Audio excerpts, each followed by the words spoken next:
Merci beaucoup de cette introduction très amicale. Merci beaucoup aussi de l'invitation à faire ce discours au sein de cette conférence.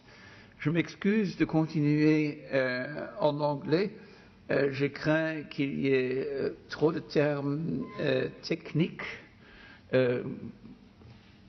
Commençons par subprime, où je ne saurais pas vraiment le terme français. So, systemic risk. Bien. Le titre de cet exposé est donc le risque systémique dans le secteur financier, échec des marchés et des pouvoirs publics dans la crise 2007-2008. Mon hypothèse est la suivante. La crise n'est pas seulement le résultat de comportements, disons, déplacés, encore moins d'un certain type particulier. C'est une conjonction de facteurs différents qui ont été réunis. Certains ont été identifiés en amont. Le principal facteur est lié à l'échec du système.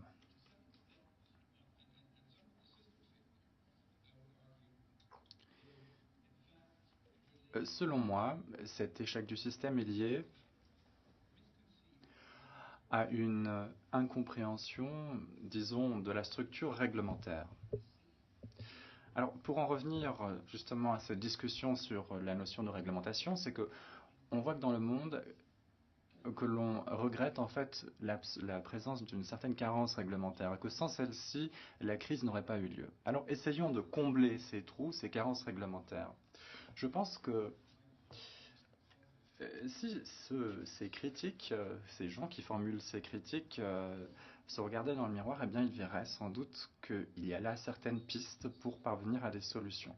Outre les régulateurs, il faut savoir que l'on n'a pas accompli une autopsie de la sorte qu'a accompli l'UBS sur les causes de ce qui a échoué et les manières que l'on aurait pu adopter pour prévoir d'autres solutions.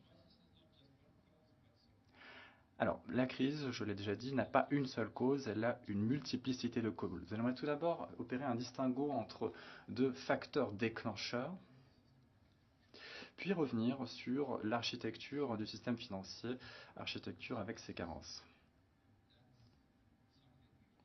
La crise des subprimes ou des crédits immobiliers à risque a été à l'origine de cette crise. C'est de notoriété publique.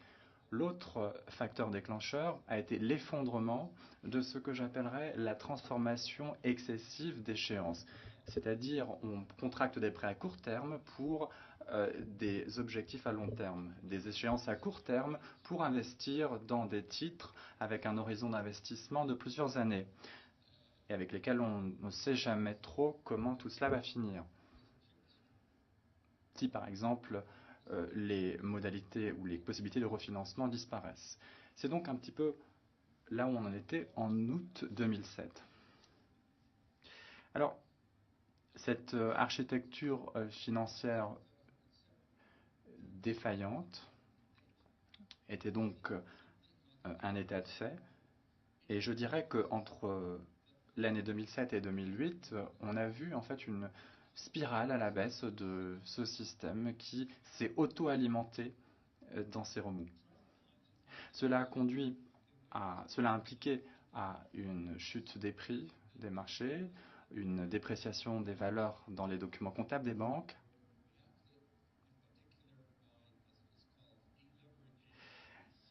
il y a eu également l'effet de la vente des actifs. Vous savez ce à quoi cela aboutit, à une dépréciation accrue des valeurs du marché. Pour ce qui est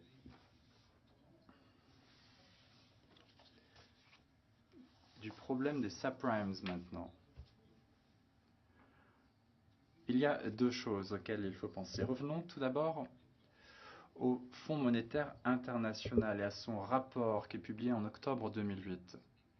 Et j'utilise ces chiffres que vous voyez car les rapports qui ont été publiés par la suite n'opèrent plus le distinguo entre ces chiffres. À l'époque, le FMI disait que le volume total de prêts immobiliers, disons, de second ordre, c'est-à-dire qui ne correspondent pas à un certain rang de qualité, que l'on qualifie de prime, était de 1100 milliards de dollars américains.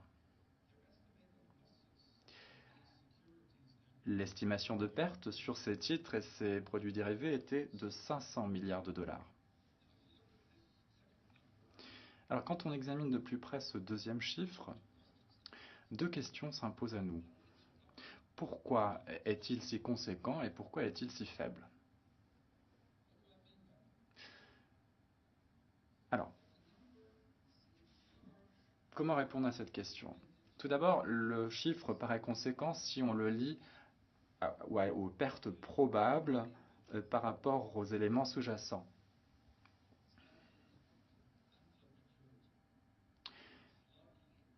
Il serait probable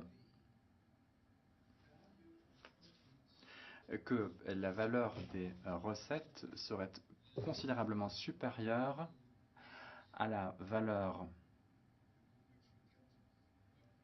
que l'on obtient lorsque l'on déduit les 500 milliards des 1100 milliards précédemment cités. Donc ce serait une perte de 45 à 50% sur la valeur des biens immobiliers paraît beaucoup trop importante. De quelles pertes s'agit-il? Ce ne sont pas des pertes en fait de contracteurs de prêts qui n'arrivent plus à les rembourser, ce sont des pertes de marché qui évaluent certains titres à des prix sous-évalués. Et la raison pour laquelle on a là une perte qui paraît importante par rapport aux possibilités de perte sur le service de la dette par rapport aux actifs sous-jacents. Deuxième élément, si l'on compare cela avec le système financier mondial international, donc je vous rappelle le chiffre de 500 milliards, le chiffre est somme toute assez petit. Les actifs bancaires avant la crise étaient de l'ordre de 80 000 milliards de dollars.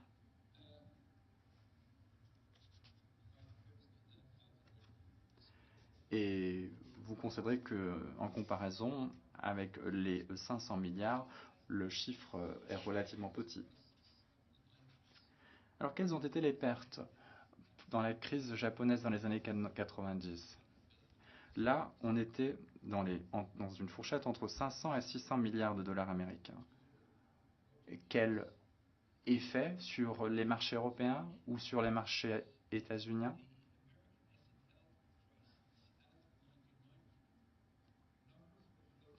Aux États-Unis, à partir des années 90, les chiffres étaient, les estimations ont tourné autour de 600 à 800 milliards de dollars. Après épuration des comptes, on s'est rendu compte que les chiffres correspondaient bel et bien aux estimations du FMI. Celles-ci, donc. Aviez-vous des connaissances de cette crise qui a frappé le marché américain au début des années 90, la crise des S&L, si ce n'est peut-être un jour où les quotidiens n'ont rien eu d'autre à dire? Donc, je m'interroge, pourquoi est-ce que cette crise a eu cet effet cet effet de contagion sur les marchés du monde? En avril 2007, le Fonds monétaire international a présenté une étude des plus détaillées sur la crise des crédits immobiliers à risque. Les chiffres étaient quelque peu amenuisés, mais pour ce qui est de l'identification des problèmes, tous les éléments étaient bel et bien présents. Le document était exhaustif. Le FMI a fini par conclure qu'il était peu probable qu'il y ait des effets sur les systèmes financiers du monde. Lors d'une conférence organisée par la Banque des règlements internationaux consacrée à la stabilité financière et la macroéconomie, on est en juin 2007, personne n'a évoqué les subprimes. Pas une seule allusion, pas une seule prémonition de ce qui allait se passer. On a au contraire parlé des hedge funds, des fonds spéculatifs. Alors pourquoi est-ce que personne n'a vu venir cette crise? Eh bien, c'est l'une des questions qu'il faut se poser. Alors, permettez-moi de passer en revue quelques-unes des explications. De quoi est-il question quand on parle de subprime ou de crédit immobilier à risque? Alors, ce n'est peut-être plus d'actualité, mais il faut néanmoins donner une définition à cette notion pour mieux comprendre qu'il y a des éléments d'explication à tout ce qui s'est passé. Première explication, il faut savoir que l'immobilier pose toujours problème. Et les crises d'immobilier ont été les sources de crises financières et de risques financiers à maintes reprises. Le problème, c'est que l'immobilier, c'est quoi? Eh bien, c'est un gros groupe d'actifs qui sont hautement corrélés. Et quand les choses commencent à bouger au niveau de l'immobilier, eh bien, cela a des incidences sur d'autres facteurs et d'autres éléments. Les journalistes qui disent que si seulement les banques n'avaient pas investi dans ces titres, eh bien, on aurait été confronté à moins de risques. Ces journalistes-là doivent vouloir dire que quelqu'un d'autre doit supporter ces risques, ou alors il faut décider de vivre dans des tentes. Alors, si on vivait dans des tentes, le coût de l'immobilier et l'argent que l'immobilier fédère serait considérablement plus petit. Je doute fortement que quelqu'un ici serait prêt à renoncer le niveau de vie auquel il est habitué pour vivre dans des tentes et pour éviter le genre de risque que pose une crise financière. Alors si on ne veut pas vivre dans une tente, il faut bien que quelqu'un assume le risque. Et ce risque va être basculé, il va être transféré d'une banque initiatrice, d'une banque d'origine ou de l'emprunteur vers quelqu'un d'autre. C'est une bonne idée à la base. Il faut en tout cas état de cause transférer certains risques. Je n'ai pas le temps malheureusement d'entrer dans les détails, mais je vous dirais juste ceci. Quand on s'interroge sur les bonnes expériences faites dans ce domaine, je citerai celle-ci. Ça s'est produit aux États-Unis et c'est une évolution qui est allée des années 30 aux années 1980. C'était des institutions, des caisses d'épargne qui ont assumé ces risques. Et en 1980, les 2 tiers de ces institutions n'étaient plus solvables aux États-Unis. Aucune obligation n'était faite de mettre ces éléments non solvables dans les documents comptables de ces banques, mais cela a néanmoins eu une conséquence sur les crises par la suite. Autre expérience faite, elle a été faite dans les années 1980 dans divers pays, au Royaume-Uni notamment. On a transféré le risque sur les emprunteurs par le biais des taux d'intérêt. Or, lorsque les taux d'intérêt augmentent et que les banques disent aux emprunteurs « vous devez payer davantage d'intérêts », mais ce qui s'est passé, c'est qu'à la fin des années 80 au Royaume-Uni, les emprunteurs ont tout simplement répondu « on ne peut pas ». On a emprunté tout ce qu'on pouvait, on a épuisé les capacités d'emprunt, et si vous, la banque, augmentez les taux d'intérêt encore plus, nous allons être insolvables. Alors les banques ont répondu, très bien, nous allons tout simplement mettre la main sur votre bien immobilier. Alors quand les coûts de refinancement sont élevés, les taux d'intérêt sont élevés, les prix de l'immobilier ont tendance à être faibles, les choses sont liées. Et là, d'ailleurs, pour revenir à cet exemple que j'ai cité, ce n'était pas les banques qui ont souffert, c'était le secteur de l'assurance, puisque les banques et les caisses d'épargne ont assuré ce risque de crédit, et c'est elles qui ont dû en payer la note. Donc, essayer de faire transférer le risque sur quelqu'un d'autre est une bonne chose à la base. Mais ce faisant, il ne faut pas saper complètement les incitations des banques d'origine et de veiller à ce que le risque d'emprunt soit adapté de manière à ce que l'emprunteur puisse honorer ses engagements. Le système de titrisation allemand de la dette à long terme par ce que l'on appelle en allemand Pfandbrief est un autre exemple. La banque émet une obligation avec une certaine échéance et qui correspond à l'échéance du crédit immobilier qu'elle détient. Et là, ça permet d'éliminer certains risques, sauf si bien sûr le bien immobilier à la base ne vaut pas grand-chose. Et si l'emprunteur ne se comporte pas bien, c'est bien sûr la banque qui doit subir ce risque, puisque la banque assume ce risque en fin de course.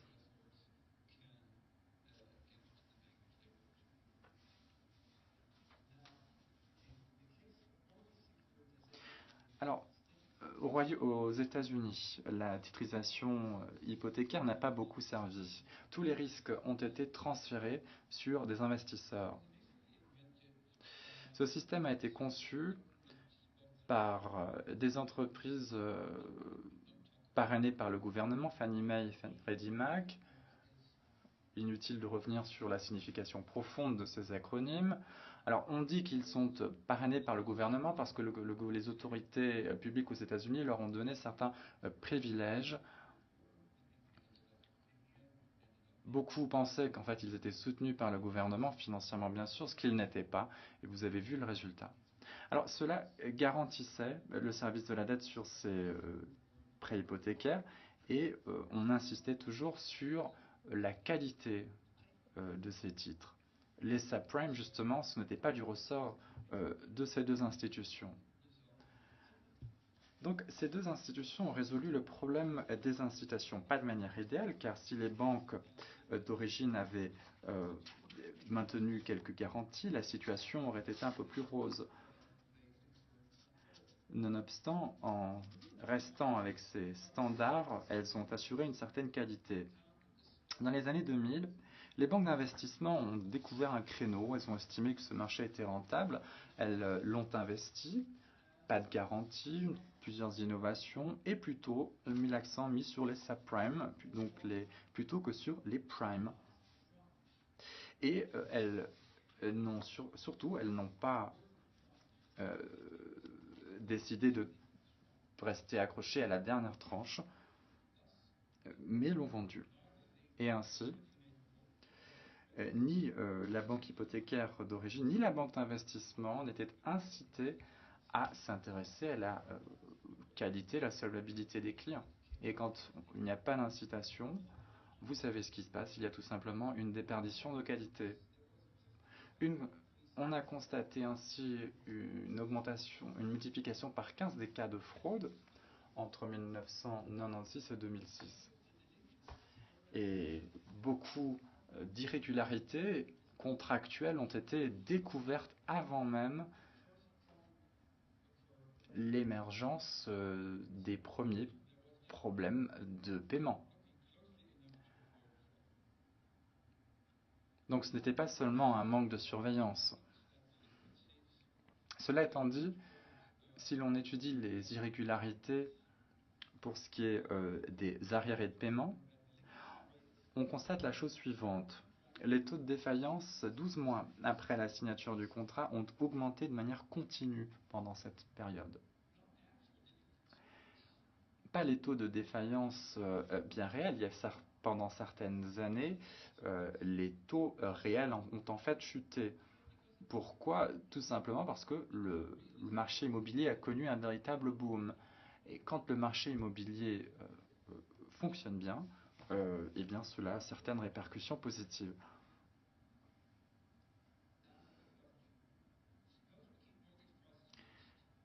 Alors, mettons que l'on garde le prix des hypothèques stable, que peut-on dire sur la qualité? Eh bien, la réponse est la suivante. La qualité n'a cessé de baisser au fur et à mesure que le marché a connu une extension au début des années 2000. Que s'est-il passé avec les prix de l'immobilier? Après une certaine stabilité pendant les années 90, entre 1999 et 2003, ils ont cru d'environ 10% par an. Au fil des 2 prochaines années, le taux de croissance a bondi de 15% à 15% par an. Ensuite, il a chuté, puis à partir de l'été 2006, il a viré dans le rouge. Donc ces majorations ont en fait contribué aussi au déclin de la qualité des titres détenus. Alors en tant qu'économiste, on pourrait partir du principe que si la structure est telle qu'il n'y a pas pour, d'incitation pour fonctionner selon certains principes, eh bien, il va y avoir un peu du n'importe quoi.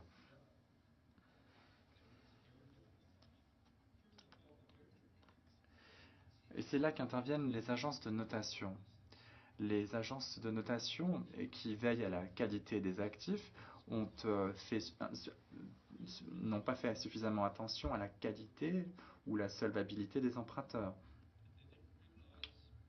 Les agences de notation ne se sont pas rendues compte ou n'ont pas voulu se rendre compte que les facteurs qui ont fait augmenter les prix de l'immobilier pouvaient également fluctuer avec une évolution dans le sens contraire. Et certains des facteurs, bien sûr, ne pouvaient perdurer ad vitam aeternam. Donc l'une des raisons de l'augmentation des prix de l'immobilier était que les coûts de refinancement avaient considérablement baissé entre 2000 et 2003. Et ce phénomène était un phénomène unique. Les agences de notation ont également omis une chose, et c'est une notion sur laquelle je reviendrai. Elles ont omis de comprendre l'importance des corrélations, l'interaction des risques les uns entre les autres. J'avais donné l'exemple tout à l'heure des compagnies d'assurance britanniques qui assurent les risques de crédit. C'est parfaitement plausible si l'on part du principe que la solvabilité d'une personne est indépendante de celle d'une autre. Or, c'est une approche, disons, dangereuse du système et de son fonctionnement si les solvabilités des deux personnes différentes sont motivées par les mêmes facteurs sous-jacents, comme par exemple l'augmentation des taux d'intérêt au Royaume-Uni à la fin des années 1980, comme aussi la modification des prix de l'immobilier, comme nous le verrons dans quelques minutes. Que d'autre s'est-il passé dans ces marchés ? Eh bien, personne n'a voulu s'intéresser à la nature réelle de ces actifs. C'était le rendement qui primait sur tout. Les premières tranches de pertes, les tranches de titres, celles qui portent vraiment la garantie, étaient achetées. Pourquoi ? Eh bien, quand on remonte quelques années en arrière, on revient sur la notion d'appétit du rendement. Les hedge funds voulaient des titres qui garantissaient des rendements. Et puis, on a cette énigme, les banques d'investissement européennes qui pénètrent le créneau de la titrisation. Elles n'ont pas titrisé, disons, des prêts hypothécaires, elles n'ont pas acheté des paquets de prêts hypothécaires pour les revendre sous forme de tranches. Ce qu'elles ont fait, c'est qu'elles ont pris des paquets de titres adossés à des prêts hypothécaires de qualité médiocre, elles ont ensuite émis plusieurs tranches en disant que la dette la plus senior est de très très bonne qualité. Donc en fait, on est dans une notation triple B, donc pas forcément une très bonne notation. Et on ficelle un paquet sans beaucoup de risques. Alors, ça peut avoir un certain sens si les risques n'étaient pas corrélés les uns avec les autres. Je reviens sur cette notion. Or, s'il y a interaction, le risque n'est pas exclu. Les banques d'investissement européennes se sont peu souciées des risques inhérents à ces produits puisqu'elles voulaient les revendre de toute façon.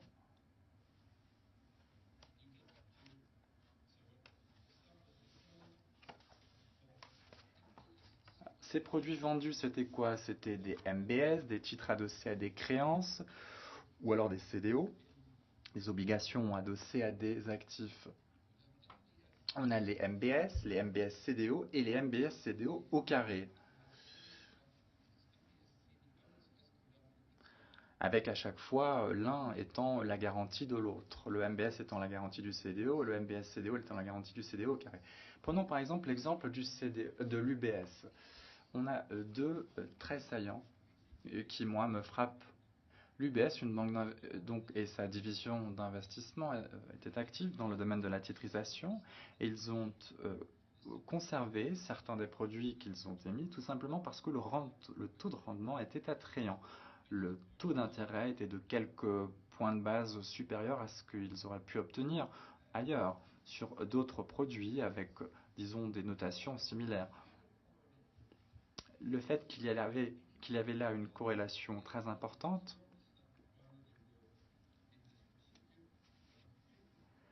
était complètement passé à la trappe. Autre chose qui me frappe, c'est que la direction de cette banque n'a jamais eu l'occasion d'étudier de près le modèle d'affaires ou d'entreprise de la division d'investissement et des risques que ce modèle impliquait. Il y a là un échec en termes de gouvernance que je trouve assez singulier. Je suppose que, aussi longtemps que UBS Investment Bank fournissait des rendements très intéressants, ce n'était pas vraiment dans l'intérêt de la direction de s'intéresser de plus près aux risques encourus.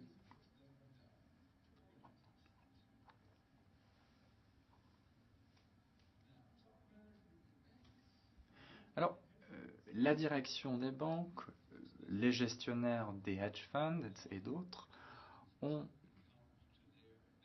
été bien sûr soumis à certaines pressions, à savoir une certaine obligation de résultat vis-à-vis des actionnaires. La valeur actionnariale intervient ici. C'est une notion qui revient régulièrement dans les différents discours au cours des 10 dernières années. Dans les années 80, c'était une notion, disons, mal aimée. Aujourd'hui, elle l'est moins. Et aujourd'hui, elle figure dans le dialogue entre les directeurs de banque, les analystes, les journalistes. La notion également de discipline de marché a son importance et tout cela, bien sûr, est focalisé sur le rendement pour les actionnaires. Pourquoi? Ça, c'est une autre question, un autre thème. En tout cas, il y avait un véritable parti pris pour ce qui était de la discipline de marché dans une organisation où des dirigeants reçoivent des rémunérations sur la base des performances des marchés boursiers. Cela a certaines implications. Et on aborde là le problème des bonus. Ça, c'est seulement un élément de toute l'histoire. Les subprimes, les crédits immobiliers à risque, la notion est trop, disons, modeste pour expliquer toute la crise financière. C'est déjà difficile à la comprendre, mais il faut savoir que c'est seulement un des éléments qui explique la crise financière. Le deuxième élément, ou le deuxième fait, c'est que il y a le rôle des banques d'investissement américaines ou allemandes. Elles ont contracté des prêts à court terme pour financer des investissements à long terme. Elles ont financé des investissements sur de titres adossés à des prêts hypothécaires en émettant des billets de trésorerie à court terme. Si elles l'avaient fait en portant tout cela dans leurs livres comptables, les autorités de surveillance l'auraient immédiatement interdit. Ce qu'elles ont fait, c'est qu'elles ont créé des filiales ou des SIV, des Structured Investment Vehicles, véhicules d'investissement structurés, dans lesquels elles ont mis les titres. Elles ont investi dans des titres adossés à des créances en recourant à un emprunt à court terme pour financer tout cela. Comment est-ce que tout a fonctionné? Eh bien, l'institution d'origine a fait une promesse d'assistance de liquidité. Si le refinancement à court terme devait disparaître, l'institution d'origine rentrait dans la brèche. Donc dans le cas de la Sächsische Landesbank, la banque publique de l'État de Saxe, Il faut savoir que ces promesses d'assistance de liquidité s'élevaient à 42 milliards d'euros, alors que les fonds propres s'élevaient à peine à 3 milliards d'euros. Alors, ces engagements ou ces promesses figuraient pas dans les documents comptables. Et les autorités de régulation n'ont pas dit c'est trop dangereux de mettre tous ces œufs dans le même panier et de mettre tous les risques dans un même marché. La surveillance a dit que les réglementations en matière d'exposition aux risques importantes s'appliquent seulement dans certains cas. Ici, on est dans des cas de figure où les prêts contractés sont en deçà d'un an, donc inutile d'intervenir. Et encore une fois, étant donné l'absence dans les documents comptables des banques, personne n'était vraiment réellement au fait de la situation. Alors pourquoi est-ce que ces institutions n'ont pas un modèle d'affaires qui leur est propre? En tout cas, je parle pour les banques allemandes publiques. C'est en partie lié au rendement, à cette obsession du rendement. Les 200 spécialistes que la Bayerische Landesbank employait à New York. Il faut savoir que Bayerische Landesbank est une institution qui devrait à la base fonder des projets en Bavière. Eh bien non, ils employaient 200 spécialistes à New York. Et puis il faut aussi financer les souhaits de certains dirigeants politiques qui sont impliqués dans ces prises de décision. Tout cela a une influence sur les décisions prises. Alors pour en revenir aux banques d'investissement américaines, il y a un certain parallèle. Rappelez-vous l'abrogation de la loi Glass-Steagall qui interdit le mélange des genres entre les différents types de banques. Cela a changé la donne. Les banques d'investissement, après cette abrogation, étaient confrontées à des conditions beaucoup plus souples. Elles avaient accès au taux, à certaines facilités offertes par la Réserve fédérale et d'autres. Et on suppose que là, il peut y avoir également certaines explications dans la prise de risque par les institutions. La politique monétaire des États-Unis a également encouragé cette prise de risque entre 2002 et 2004. Le taux des fonds fédéraux, donc là je parle d'un taux à court terme, ce qui oscillait entre 1 et 1,5%. Le taux à 10 ans sur les bons du Trésor américain, parfaitement honorable, oscillait entre 4 et 5%. C'est déjà un spread d'à peu près 3%. Sur les prêts hypothécaires prime conventionnels, le taux aurait été de 6%. Et pour ce qui est des subprimes, le taux aurait été de 7 à 8%. Vous empruntez à 1%, vous investissez à 6 à 7%, c'est quand même une formidable affaire, non? En tout cas, ça aiguise les appétits. Et puis à partir de 2005, la politique monétaire est devenue plus restrictive, elle a enclenché un changement. D'une certaine manière, c'est une réédition désastreuse de la politique Go and Stop mise en œuvre à la fin des années 80, au début des années 90. Il avait déjà fait cette expérience 2 fois en amont. Alors revenons maintenant sur la crise. L'élément déclencheur, comme je l'ai dit, c'était ce double événement en août 2007. Les agences de notation se sont finalement réveillées et on se sont rendu compte que les titres adossés à des créances, les MBS, étaient de mauvaise qualité. Elles ont parfois fait des rétrogradations de ces notations allant jusqu'à 3 niveaux ou 3 rangs. Cela a eu un impact immédiat puisque les entités spécifiques qui ne disposaient pas de fonds propres avaient soudain un problème puisque leurs actifs valaient moins que leurs engagements, leurs dettes. Et les banques leur ont dit soudain, du jour au lendemain, on va vous couper le robinet. Donc elles ont dû faire appel à des sponsors. Donc la Sächsische Landesbank a eu des problèmes du jour au lendemain en raison de ces 42 milliards d'euros d'exposition.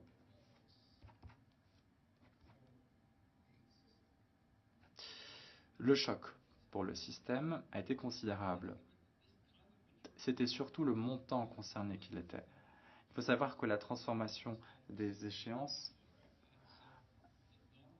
s'élevait à 1000 milliards de dollars américains.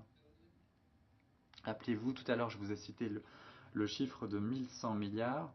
C'est quand même une somme colossale. Et quand bien même certains de ces actifs n'étaient pas des subprimes, mais d'autres types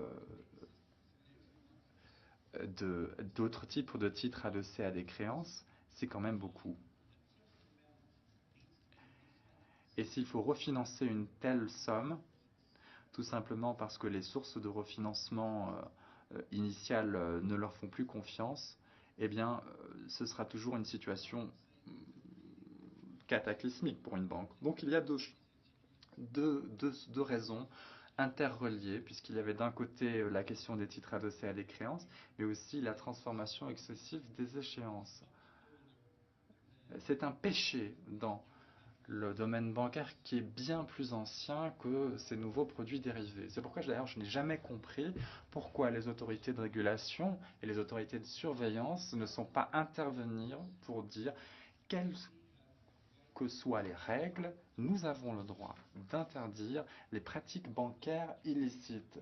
Et cette transformation excessive d'échéance en est une. J'en viens maintenant à la partie concernant le système. On constate une chute des prix qui sont particulièrement brutaux après un choc lorsque le marché ne fonctionne pas. Et c'était le cas de ces différents marchés. Ces chutes de prix ont bien sûr dû être portées dans les documents comptables des banques qui ont connu des dépréciations d'actifs et des pertes. Et cela a suscité, disons, l'obligation de faire quelque chose pour trouver une solution. Que faire? Recapitaliser, se désendetter, vendre des actifs. Donc, permettez-moi de revenir plus en détail sur chacun de ces différentes options. Tout d'abord, dysfonctionnement du marché.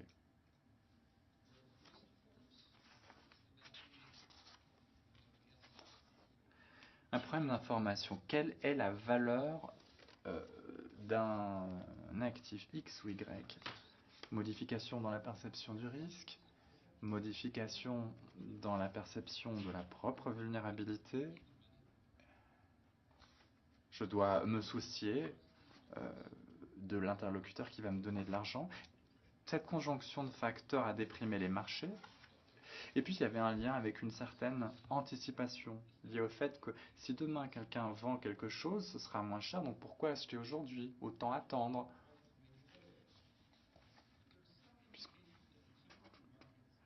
Il semblerait que dans certains marchés, il y ait eu effectivement une sorte de spirale à la baisse, une bulle à la baisse. On peut s'interroger pourquoi est-ce que personne n'a acheté? Eh bien, je dirais que certaines institutions probablement ont acheté. La question de savoir est celle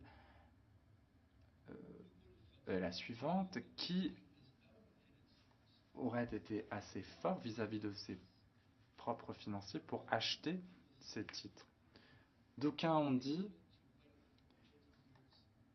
si j'ai pu attendre 40 ans, ou si j'ai pu attendre 20 ans, ou si j'aurais pu attendre 20 ans, j'aurais acheté ça. Ça aurait eu un effet formidable. Or, rares sont les personnes capables de ces prouesses. La comptabilité à la valeur actuelle, au titre des réglementations en la matière, et qui s'appliquent notamment au risque de marché, c'est-à-dire des titres qui sont commercialisés dans certains marchés où on s'inquiète de leur risque. Et ce qui se passe, c'est que on utilise une fixation du prix de marché à marché de A à Z, même si le marché connaît un dysfonctionnement. Donc on remplace le market-to-market par le market-to-model. Quel serait le prix si le marché fonctionnait? Il y a eu beaucoup de dépréciation d'actifs qui se sont poursuivies. Cela n'avait rien à voir avec le fait que les banques étaient ignorantes des problèmes auxquels elles étaient vraiment confrontées.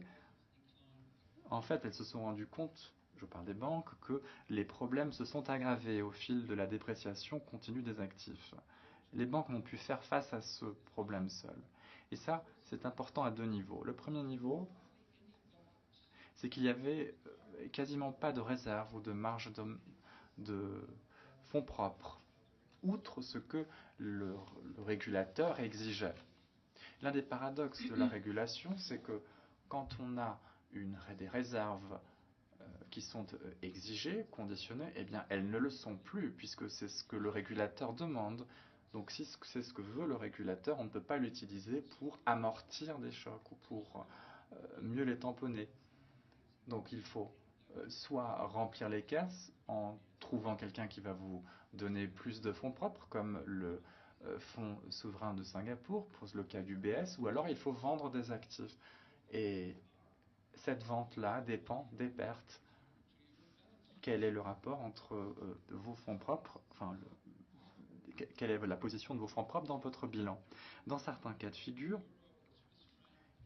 il se pourrait que pour chaque dollar, franc suisse ou euro de perte, il faille vendre 30 ou 40 fois plus d'actifs, vendre ou emprunter. Donc c'est un multiplicateur considérable. Pourquoi autant?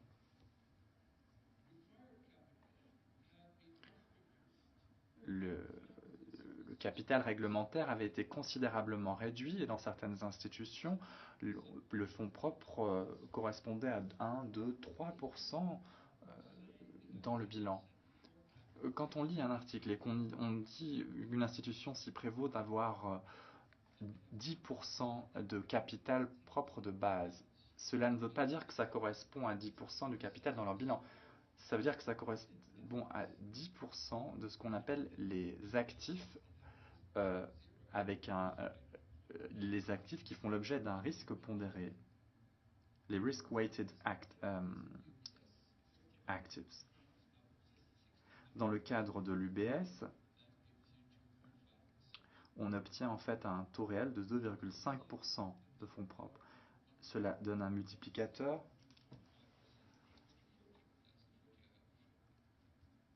certain, et cela donne les 2,40 que j'ai trouvé tout à l'heure.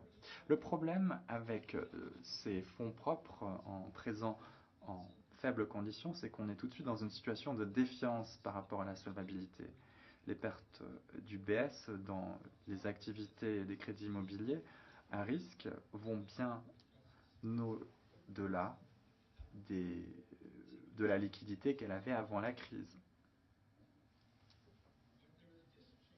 Lorsqu'il y a défiance sur ce point, je parle de la solvabilité, allez-vous sérieusement prêter de l'argent à une institution à laquelle vous ne faites pas confiance? Cela aboutit à l'effondrement des marchés interbancaires et ce qui a contribué à la vulnérabilité de ces mêmes institutions. Les banques centrales ont à maintes reprises essayé de résoudre le problème en mettant à disposition des liquidités supplémentaires. Mais les banques supplémentaires ne peuvent pas traiter des questions de solvabilité, elles ne peuvent que mettre à disposition des liquidités. Le Trésor américain a estimé, a cru qu'il pouvait mettre un peu d'ordre dans tout cela en laissant s'effondrer Lehman Brothers, faisant en sorte que les créanciers européens de Lehman supporteraient le coup. Depuis, il s'est rendu compte que c'était une erreur.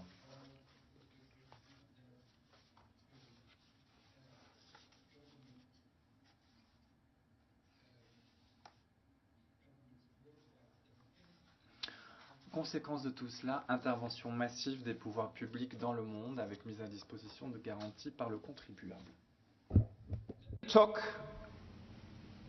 Alors maintenant, j'aimerais prendre un petit peu de recul et me demander qu'est-ce qui s'est passé? Qui est responsable?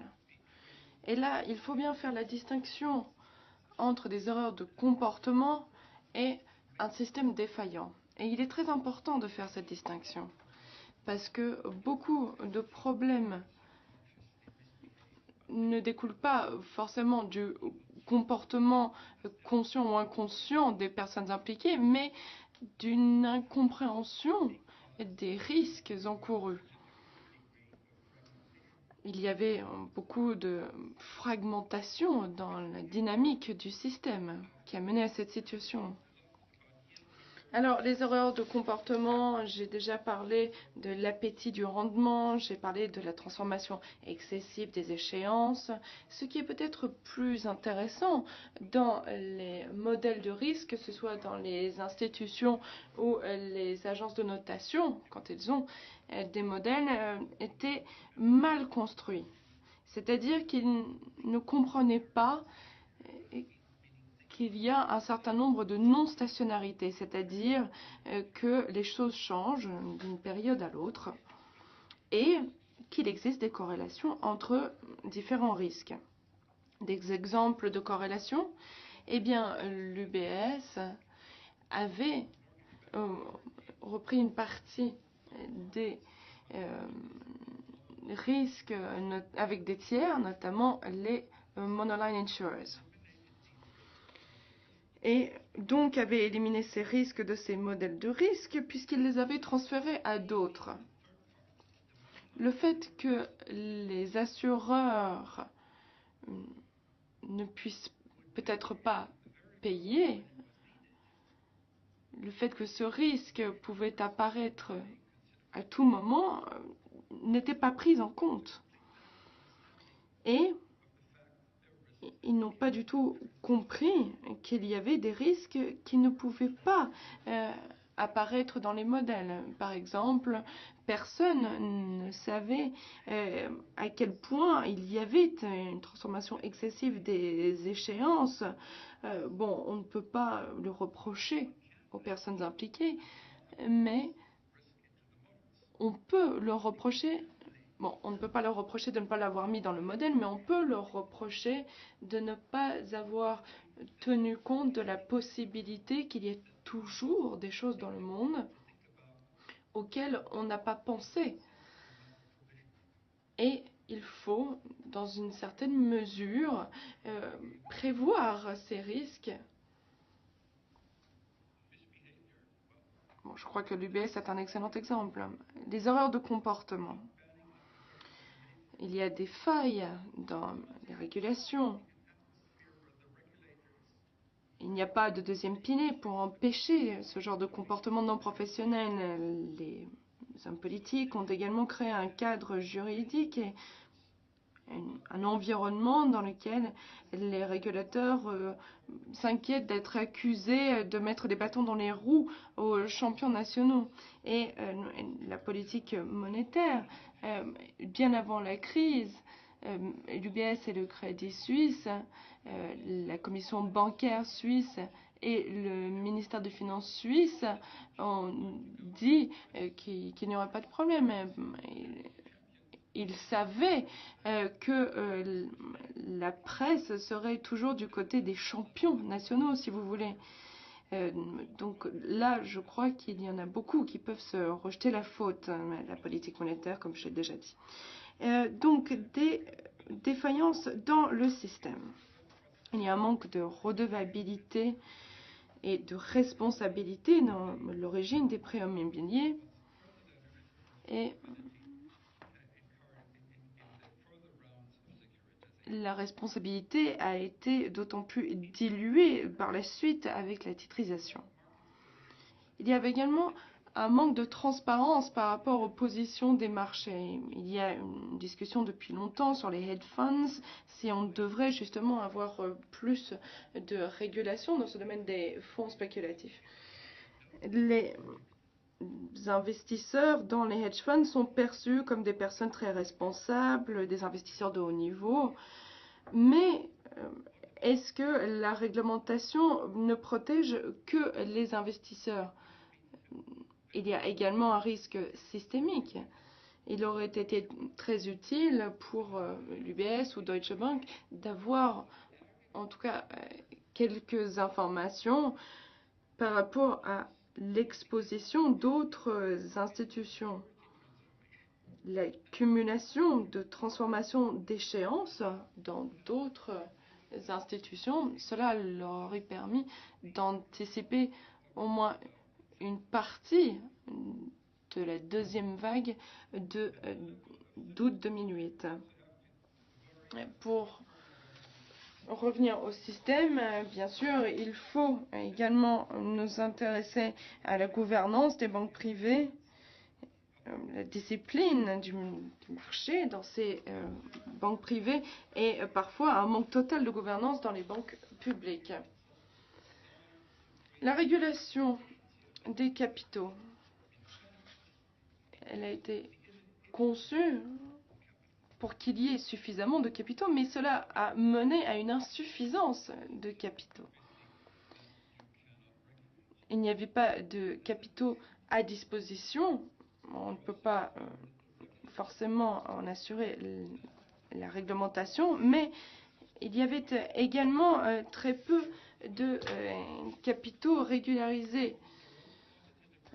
C'est-à-dire que les institutions utilisent leur propre modèle de risque pour évaluer leurs besoins en matière de capitaux. Alors, cela explique ces chiffres, ces ratios de capitaux de 1, 2 ou 3% par rapport aux actifs non pondérés. Il faut tenir compte des risques, il faut que le système soit calibré par rapport aux risques. Mais si on en croit les modèles, comme c'était le cas avec l'UBS, et notamment les risques liés à leur implication dans les MBS, ne faisaient pas partie de leur modèle, tout simplement puisqu'ils n'ont pas tenu compte des corrélations, des interdépendances, les facteurs communs et l'exposition aux risques systémiques. Des effets procycliques, justement, de cette régulation. S'il y a des pertes, si l'on veut respecter la réglementation, il faut vendre des actifs avec un multiplicateur de 40 ou 50 si le capital est très limité. Cela mène à la dépréciation des marchés et à des effets directs sur les marchés et sur les autres instituts financiers du système qui doivent faire la même chose.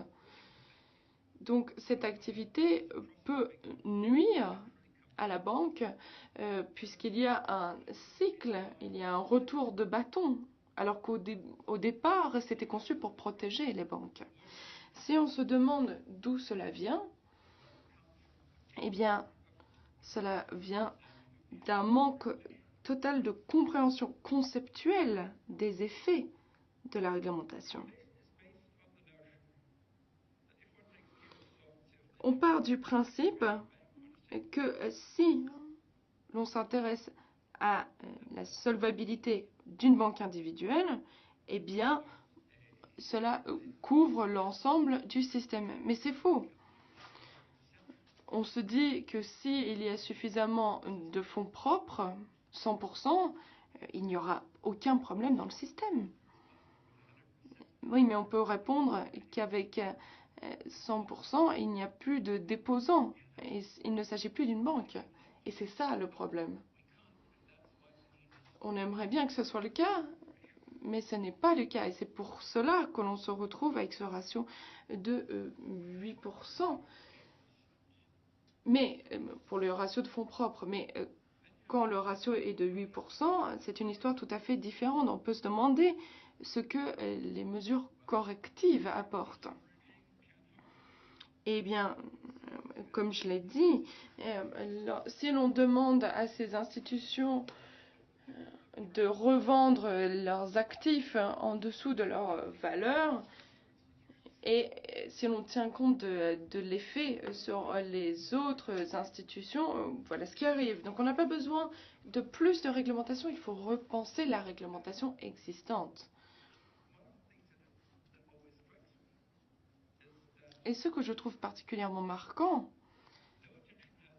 c'est que l'on n'accorde pas assez d'attention aux mécanismes d'intervention ou aux objectifs. Si on demande aux autorités de régulation quel est l'objectif de cette réglementation, on obtient 3 réponses. Bon, c'est une réserve de marge. On en a déjà parlé. C'est une incitation. Et troisièmement, cela vous donne la possibilité d'intervenir avant d'en arriver à la faillite, à une situation de non-solvabilité. Voilà les 3 réponses. Et ces 3 réponses ont des implications différentes sur les normes et les procédures d'intervention. Je n'ai jamais entendu ou lu quoi que ce soit sur les conflits qui existent entre ces 3 explications. Jamais ce conflit n'a été débattu.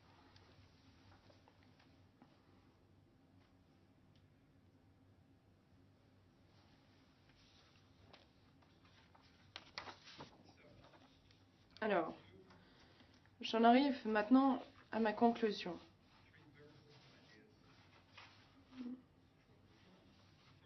Ici, il y a 3 idées très simples en matière de réforme. Il faut éliminer la notion que le contrôle de risque à la banque et le contrôle des risques par les autorités de régulation sont les mêmes. Les objectifs ne sont pas les mêmes. Bon, j'ai dû sauter un certain nombre de diapositives pour ne pas perdre trop de temps. Le processus de régulation dans les années 90 ne respectait pas l'approche axée sur les modèles. Si l'on écoute les discussions actuelles sur les réformes, tout le monde dit qu'il faut améliorer le système, mais il n'y a pas de discussion sur ce qu'on peut faire pour contrer les effets de ce système actuel et comment gérer le fait qu'il y a des risques qui n'apparaissent pas dans le modèle. Le deuxième élément, il faudrait que certains éléments de la réglementation n'exigent pas que les modèles soient corrects. C'est-à-dire que les banques doivent prévoir dans leur modèle des risques qui ne peuvent pas être prévus, des imprévus, justement. Il faudrait qu'il y ait des mécanismes d'intervention qui permettent de réduire ou d'éliminer les effets procycliques qui mènent à cette crise. Ou, à l'inverse, les effets de bulle. Dans les discussions sur les réformes, je crois que nous avons un peu plus avancé sur ce dernier point, même si j'ai bien peur que les propositions que j'ai vues jusqu'ici aillent trop dans le sens de mesures plus précises. On a le sentiment que l'on peut tout gérer grâce à des formules. Mais en tout cas, ce serait une amélioration par rapport à ce que nous avons connu jusque-là. Je n'ai pas vu beaucoup de progrès dans les discussions sur les 2 premiers points, notamment sur ce premier point. Ce qui m'étonne toujours, c'est à quel point tout le secteur qui devrait avoir perdu toute crédibilité suite au rôle qu'elle a joué dans la crise, je suis toujours étonnée de voir que ce secteur continue de dominer les débats politiques et institutionnels sur les réformes. Et je terminerai sur ce point. Merci.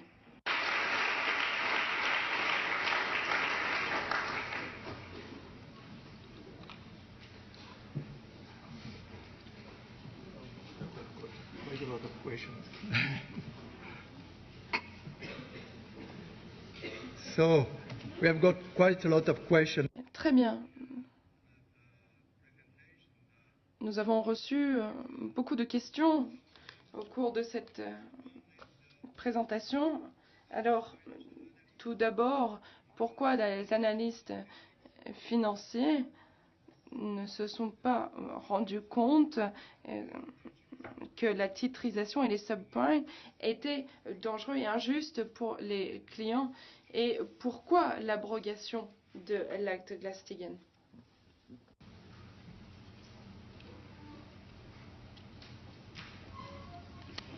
Okay, on the first question. Pour répondre à cette première question, je dirais l'effet de mouton, la stupidité. Bon, c'est vrai qu'il y a beaucoup de gens qui ne réfléchissent pas. Je me souviens, au milieu des années 90 aux États-Unis, j'ai commencé à travailler sur ces points dès les années 90, comme Henri l'a dit pendant l'introduction. Et je me souviens, il y a eu des discussions où l'on se demandait quelles seraient les implications des transferts de responsabilité. Et bon, ce n'étaient pas des analystes, mais des universitaires à l'époque, mais ils m'ont répondu: aucun problème, nous avons de superbes techniques, nous faisons des paquets de titres, et il y a suffisamment d'indépendance, donc le risque disparaît. Et moi, j'ai répondu, si vous prenez un paquet de mauvais risques, cela ne se transformera pas en bon risque.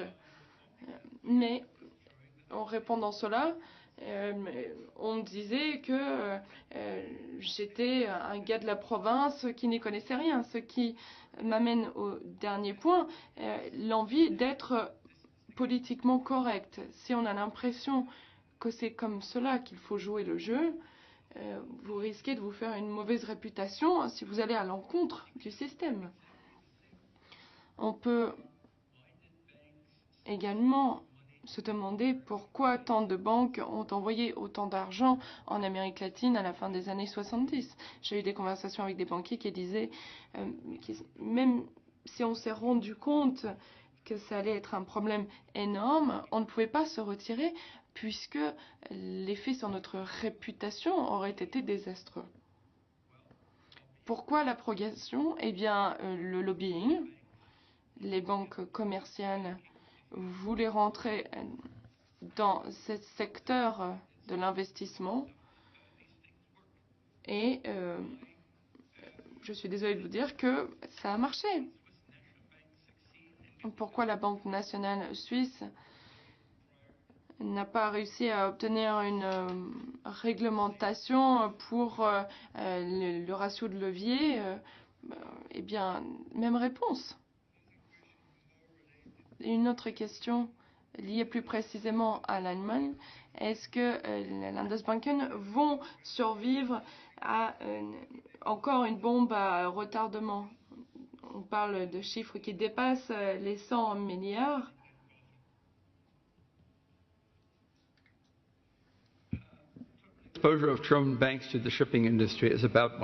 L'exposition des banques allemandes à l'industrie maritime est effectivement dans ces auteurs-là. Nous savons que là, il y a des dysfonctionnements. Je me suis intéressé au problème en l'espèce et c'est vrai qu'il suscite des inquiétudes.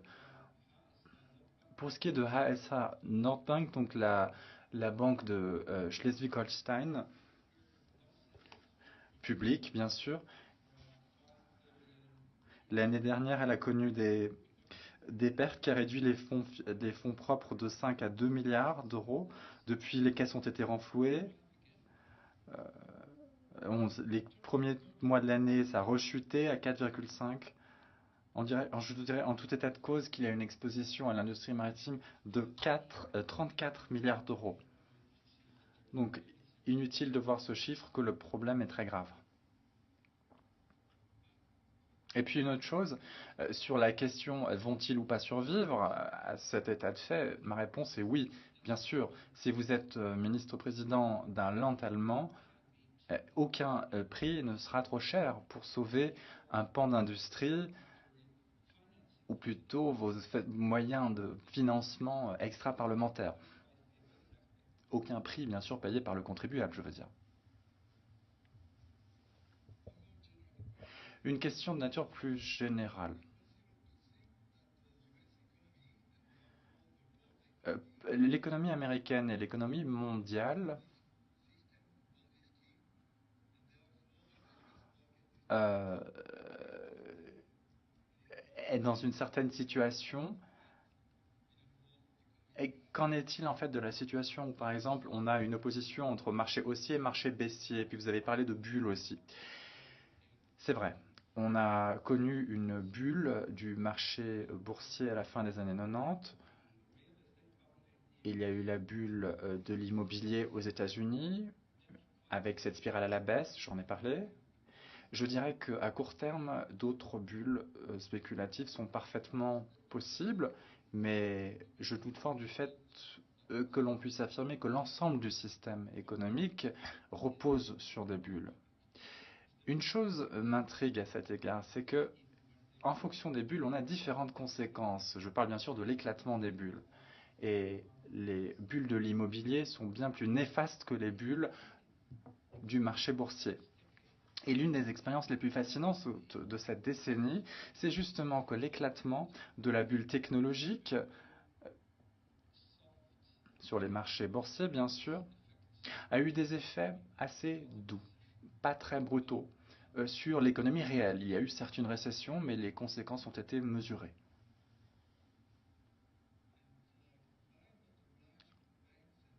Pourquoi ne pas obliger les banques à publier des détails sur leur portefeuille d'actifs sur une base mensuelle, ne pas, donc informer le public au sens large de manière à ce que le public, lui, devienne le régulateur ou s'y substitue.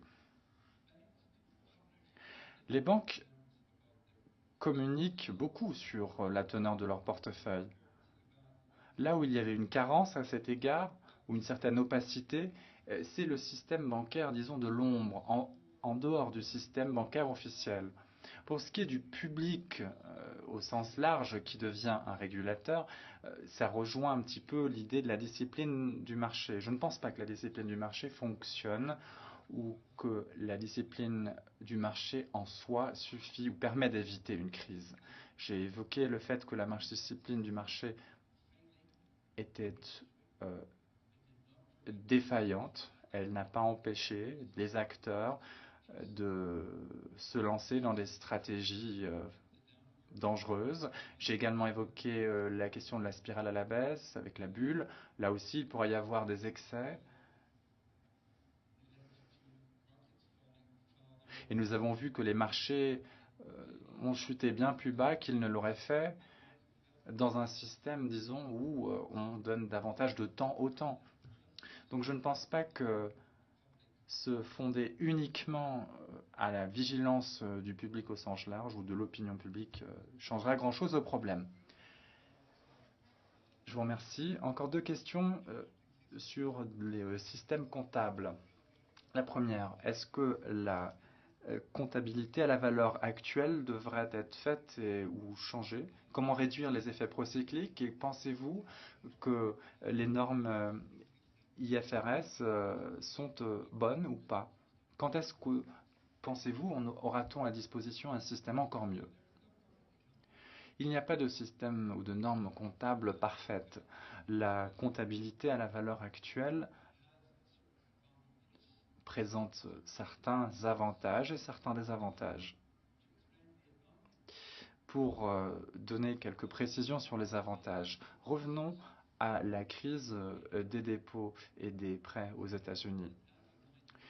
J'avais dit tout à l'heure qu'à partir des années 1980, les 2/3 des institutions ou d'épargne américaines n'étaient plus solvables. Par là, je voulais dire qu'elles dépendaient en fait d'un taux d'intérêt à 40 ans fixe, défini en 1945, avec une certaine échéance très longue encore. Et elles devaient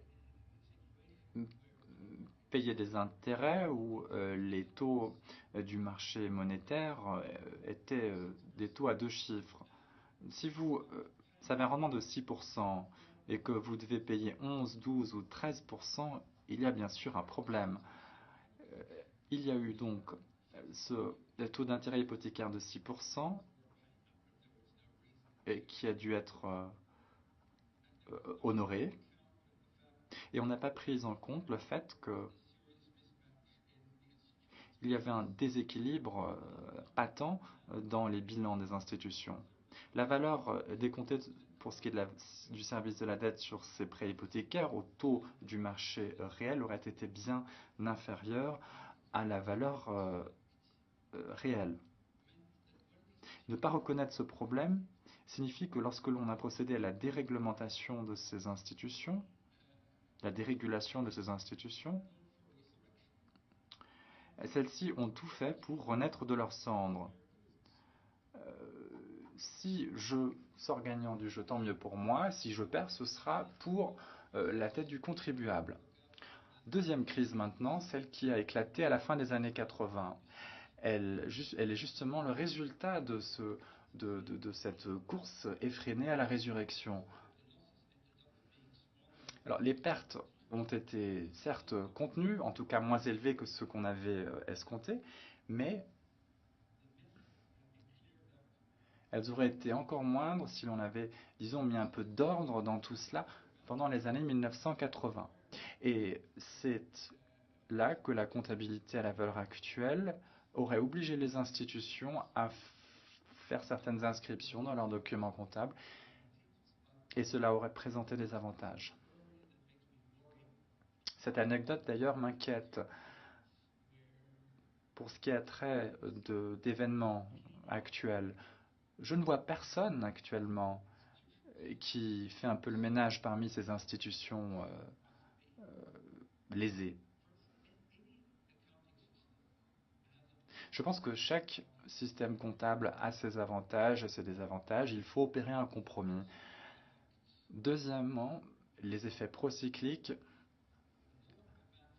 sont, je dirais, davantage une question de savoir que faire de l'information. Dans quelle mesure obligeons-nous les banques à produire des résultats? Comment pouvons-nous agir sur le système d'un point de vue mécanique? C'est une question qui a trait au système comptable lui-même en soi. Il y a un rapport entre les chiffres et les normes de régulation ou d'intervention qui s'y appliquent. Une dernière question, Monsieur Helvig. Et elle rejoint toujours ce problème de la comptabilité. On a proposé que les deux systèmes comptables seraient utilisés, le système ancien ou traditionnel pour les échéances à long terme et la comptabilité à la valeur actuelle pour les échéances à court terme. Croyez-vous qu'il soit possible d'avoir cette simultanéité de systèmes? En fait, l'idée à la base, c'est que les banques distinguent entre le risque du marché et le risque de crédit. Et en tout cas, ça s'applique aux compagnies d'assurance. Les banques se sont ensuite rendues compte que pour les risques du marché, on pouvait appliquer le modèle fondé sur les risques et utiliser les titres pour certains portefeuilles.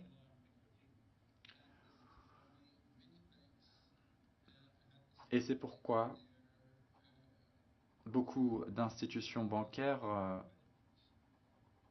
ont porté ces inscriptions dans certains portefeuilles plutôt que dans leur bilan. Il faut faire attention parce qu'il peut y avoir une manipulation. Là.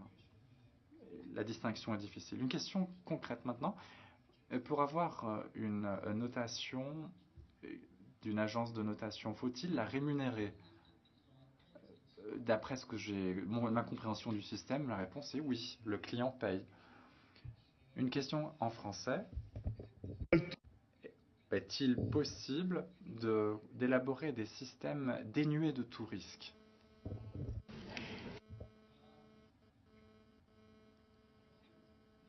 La réponse est limpide comme l'eau de roche. Non, la vie implique des risques.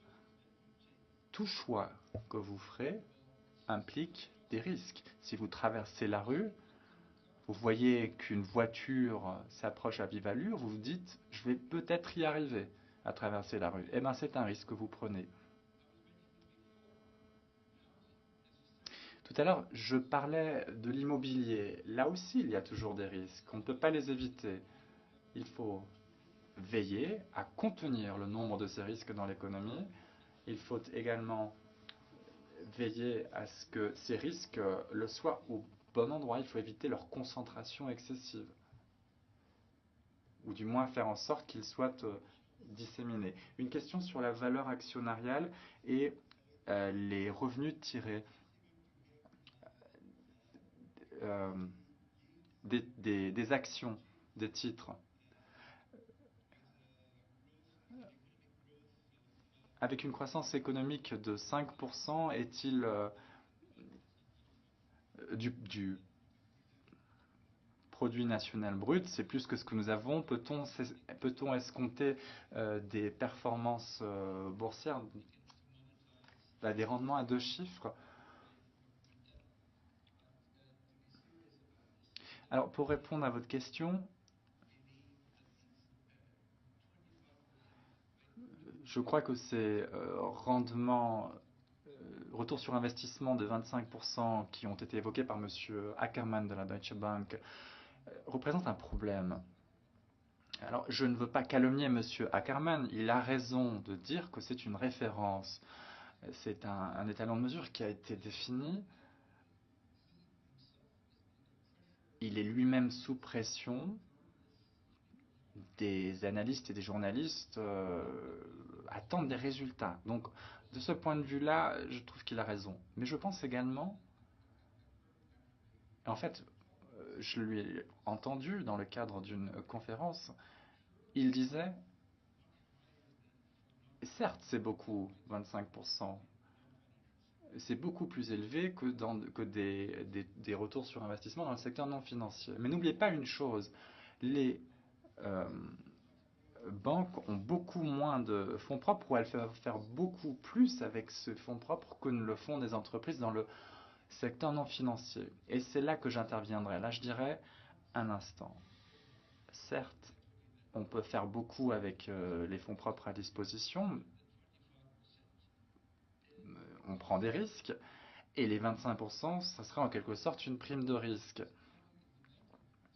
Et compte tenu du fait que c'est une pratique courante dans l'industrie bancaire, c'est peut-être une référence qui s'explique par le fait que l'industrie bancaire, dans sa grande majorité, est soumise à une certaine réglementation.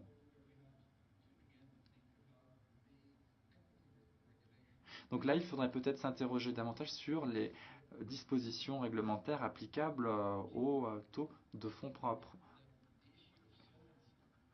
En tout état de cause, il faut qu'il y en ait suffisamment pour qu'on ne soit pas confronté au problème de solvabilité et que l'on ne soit surtout pas confronté au gros problème de l'effondrement des marchés interbancaires.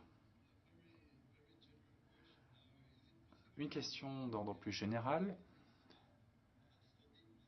Peut-on concevoir ou imaginer que l'on ait une crise telle que nous l'avons connue l'an dernier, une crise future, et les générations futures en connaîtront-elles?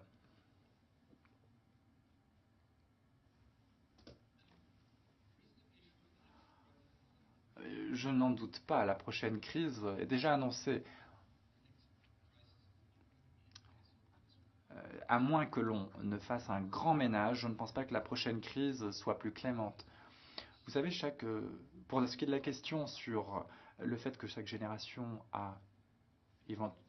connaît ou pas une crise, c'est quelque chose, je dirais, un avis assez optimiste.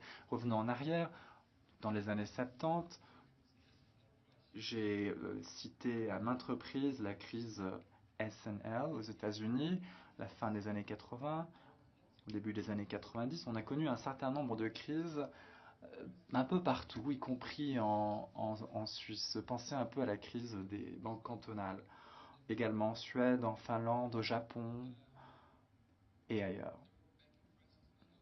Dans ces différents pays ont eu lieu des crises bancaires En 1994, la crise du peso. Ah, et puis j'ai oublié la crise espagnole en 1982. En 97, la crise asiatique, ou les crises, devrais-je dire. 98, LTCM et la Russie. En 2001, c'était l'Argentine. Vous voyez que depuis le milieu des années 70, on a connu une crise après l'autre. La grande différence, c'est qu'il y a eu une certaine accalmie entre 2002 et 2007.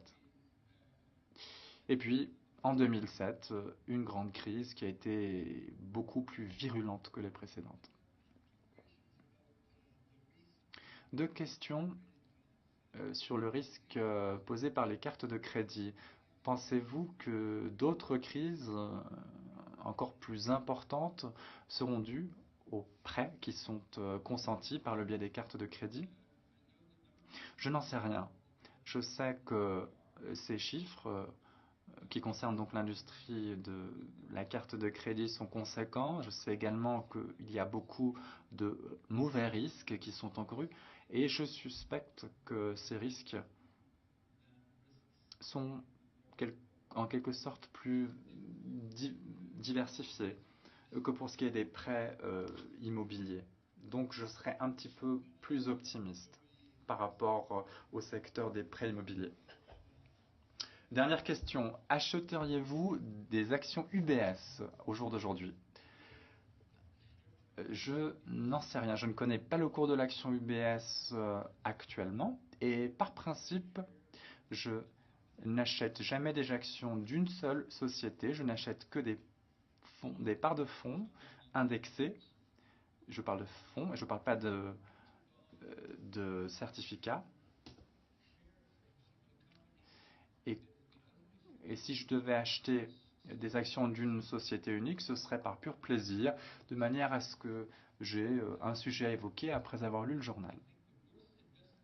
Je pense que le pire investissement que j'ai jamais fait a été d'acheter des actions du club de football allemand Borussia Dortmund lorsqu'elles ont été émises sur le marché.